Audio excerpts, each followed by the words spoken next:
Greetings, everybody. This is Leviathan here, and today we're back already somehow with speculation. Man, we just had an amazing BlizzCon line this past weekend. We got for Diablo 4 the amazing reveal of the Rogue, my new favorite class, like ever, I think, for the Diablo franchise. I can't wait to get my hands on it and solidify that answer for you, but just from what I've seen, it looks so sick. I am looking forward to doing more with that. And I will be doing a full-fledged video of everything we know about the Rogue for the channel very soon. So make sure you subscribe so that you don't miss that content in the future. However, for today's main event, speculation on what's coming next. So you're like, what? They just revealed the Rogue, so what are you doing? Why are we already moving on to what's next? Well, on screen right now you can see the Diablo 4 official website. I'll put a link to that in the video description. It's just the standard website. And they added the Rogue because hype, come check it out, see what it's all about. But in doing so, they also gave us just another little thing to drive us crazy. A nice little shadow there you can see between the Barbarian and the Sorceress of the 5th class. And this could literally be nothing. Like, they could show us this outline of something just to send us on this wild goose chase and then put in a completely different looking character in the end. But it's almost like they did it on purpose, the way they stylized it, because it is pushing you in a very distinct direction, and we will talk about that in just a moment. So in any case, that's why the speculation has popped up. This is the image seen around the world now, the website visited around the world. So what does it all mean? I think the way that we have to analyze this, or at least think about our speculation, is what have we seen from the franchise previously? Which archetypes are missing? What's already here, and then where do we gauge the ambition and the creativity of Diablo 4's development team? And so going from the sort of beginning to the end here, back in Diablo 1, if I get my notes up, we had the Warrior, the Rogue, and the Sorcerer. So these are basically covered already. The Barbarian is a mainstay for the franchise, as I'm sure you know from being involved with any of the previous games. So the Warrior is covered within that, with the Barbarian. Sorcerer is literally a one-to-one here with the Sorcerer. And the Rogue is now here, and it's going to encapsulate a lot of the other classes that came after it as well. So some people played Hellfire as well for Diablo 1, but it doesn't matter anyways, because the Monk is what the expansion class was for Diablo 1 Hellfire, and then that got covered in Diablo 3 anyways. And I'm actually saying that I think a lot of the sort of ethos of the Monk is captured in the Rogue now because of the melee combat that she'll have and the combo system. Because that is essentially what they tried to bring forward with the Monk, with a lot of the generators and the fist skills. They're never really emerged to be this crazy combo style of gameplay, but it was certainly there with passives and such in D3, so they were trying to make that a thing. I think it will actually be a bit more successful in Diablo 4, so that's cool. But the point there is that Monk playstyle, some of it is pretty encapsulated in the Rogue, so you could argue that they've got Monk covered now as well too. At least a fast dexterity class is certainly covered. If you go into the history of D2, you have Amazon, a Barbarian, Necromancer, Paladin, Sorceress, and then the expansion classes of the Assassin and the Druid. So again, Barbarian, super covered. Amazon is essentially rolled into the Rogue. Obviously, some things missing. We're not throwing javelins or anything like that. There's no Valkyrie, as far as I know anyways, for the Rogue yet. So, you know, there are some aspects of these classes where we'll say they're kind of covered, but other parts of it where maybe you could argue, hey, I want to see that particular aspect of the archetype get, you know, fleshed out more. And maybe that ends up influencing whatever the next class will be. And it is worth noting that they have told us there will be 5 classes at launch for Diablo 4. But of course, if expansions and such come, which we can all but guarantee they will, then there will be classes that come with that too. So if your favorite doesn't end up making it to the original 5 class release, who knows if they'll feature, you know, in a nice expansion pack later. So we were covering the Barbarian, the Amazon. Necromancer is not touched here. As far as the coverage goes on the 4 classes we've seen so far, that archetype of summoner, like dark, gory, corpse-based deliciousness is not touched. So that is something that seems to be valid on the menu, and a lot of people speculate Necromancer is more than likely making its way back to Diablo.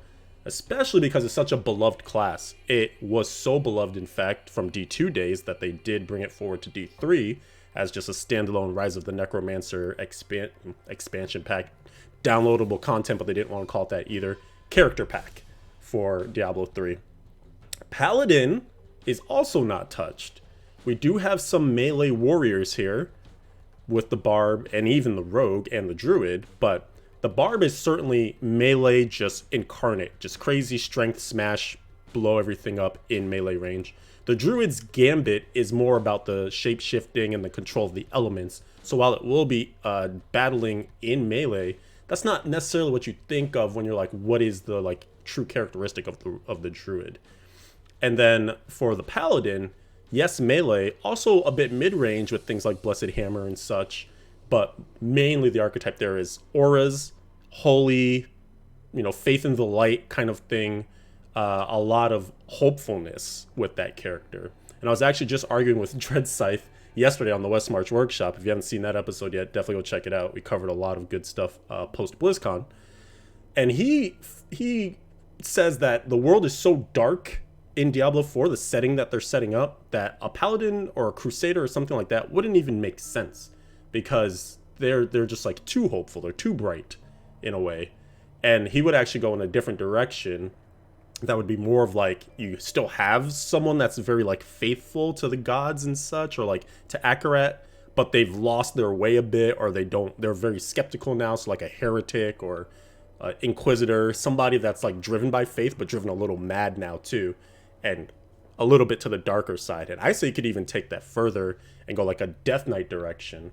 And the reason I'm harping on this angle in particular is because when you also just look at the screen and you see the outline, it looks like some kind of Paladin Templar. It's got like the bucket helm, the shoulder pads, or like a little bit of maybe like a cloak kind of garb. And it looks like maybe some gloves, some pretty sturdy armor gloves or something. And that's as far down as we can really see with this outline.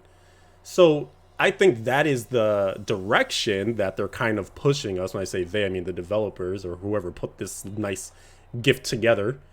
But again, it could be the red herring because it doesn't really look like a Necromancer. Although I was making a joke that this is like the Rorschach like ink blot test, where the longer you look at this, the more it looks like whatever you want it to be.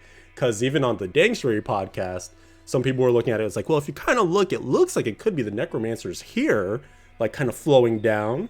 And I'm like, oh yeah, I guess. Well, now you said that, I see it in my head. Like, I suppose. So this could definitely go a bunch of different ways, and I almost wonder if they did that in particular just to like, well, it looks a lot like this Templar, but you could also still see the Necro here. And then just to round out the discussion, the Sorceress is covered. The Assassin is now built into the Rogue as well too, because of, again, the like fast-paced combat, the combos. She'll have that combo specialization that kind of gets taken care of. Traps are certainly missing. So that style of gameplay is not yet really covered, at least as far as we know from the kit of the Rogue and such. There could be more that comes. I think that's another thing to keep in mind too, is that some of the like finer details of things that seem to be missing could just be that we don't have the full skills of all the classes yet, and so some of that could get rolled into some of the other classes too. So something to keep in mind. But yeah, the Assassin, you could say, is eventually covered by the Rogue. So Rogue covers Rogue from D1, covers Amazon, covers Assassin.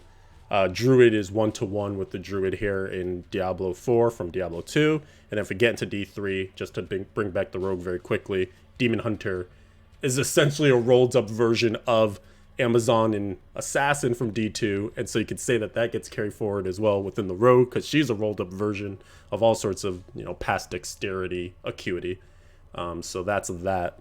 And then the Barb is still there as the Barbarian. It's not ever going away, it seems.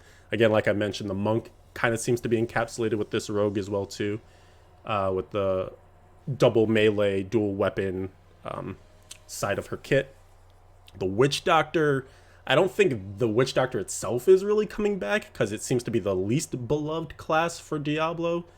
And also it does have overlap with the Necromancer for summoning. So if there is going to be just one true summoner, I think it would be the Necro.